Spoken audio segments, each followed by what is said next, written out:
Hi, my name is Marc Pinet, and on behalf of JA, Junior Achievement, I want to say thank you to the students and teachers for letting us into your classroom.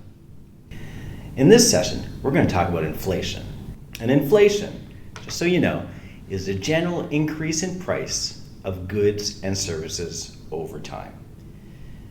In other words, goods get more expensive and services get more expensive over time. And what does inflation do to your money? Well, it reduces the purchasing power that you have with the money you have today. So your money today will buy fewer goods and services into the future. Let's give an example. When I went to university, a loaf of bread was maybe $1, and now you're lucky if you can find a loaf of bread for $2.50. And let's say inflation is 10%. Well, what does that do to the loaf of bread next year? Well, 10% of $2.50 is 25 cents. So if inflation stays steady, that loaf of bread will be $2.75 next year, so on and so on over time. Now, what factors affect inflation? And we're going through an interesting part of time.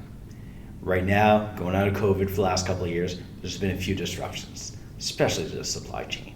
Well, if you can't get products and there's too much demand for those products and they're not available, that's going to inflate the price. Another factor for inflation is a decrease in the supply of goods and services, an increase in the demand for those goods and services, and an increase in the cost of producing those goods and services. So 3 factors in all explain most of the reasons for inflation. One of the examples I like to use is the price of lumber, which has pretty much tripled since 2019. And what does lumber affect?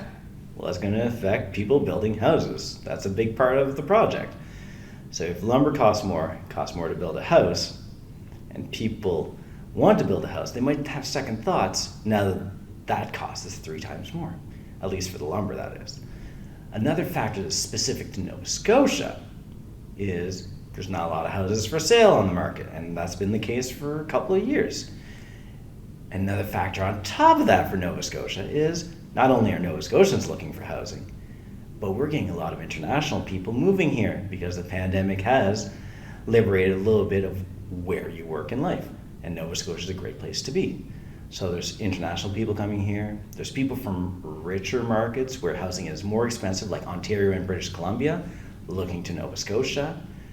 And Nova Scotia is looking for housing, but there's not enough houses on the market. So what happens if demand for housing is higher than supply for housing? Price goes up. And what happens if the cost to build a house goes up?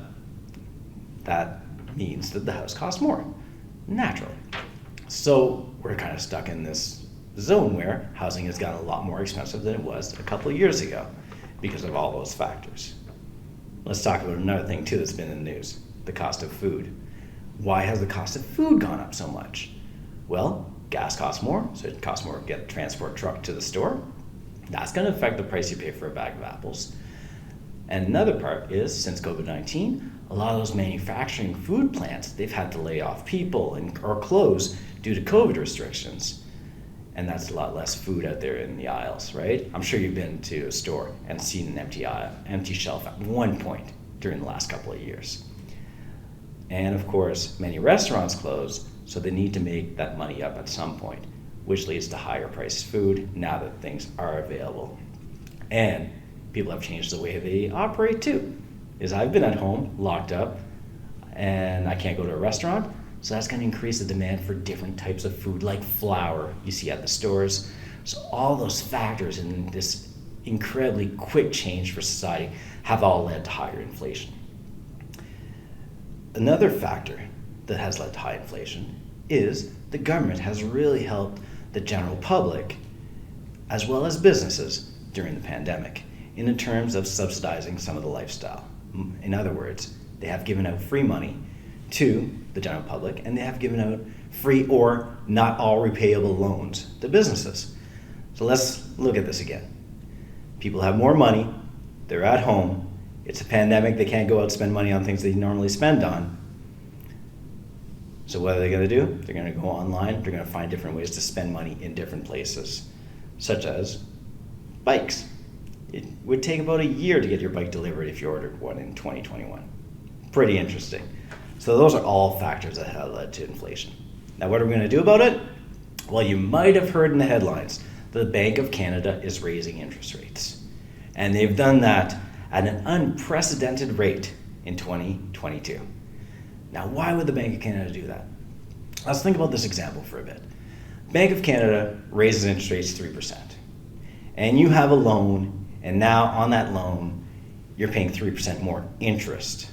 And that loan could be a mortgage for your house. And if you owe $300,000 and you're paying 3% more interest, that means this year you're paying $9,000 more in interest only, which is going to affect the amount of money you have in your household. So if you have less money in your household because interest rates are higher and you have to pay more money to debt, you don't have as much money to buy things. And if you don't have as much money to buy things, well, those things are generally going to come down in price. And when those things come down in price, that is eventually going to reduce inflation.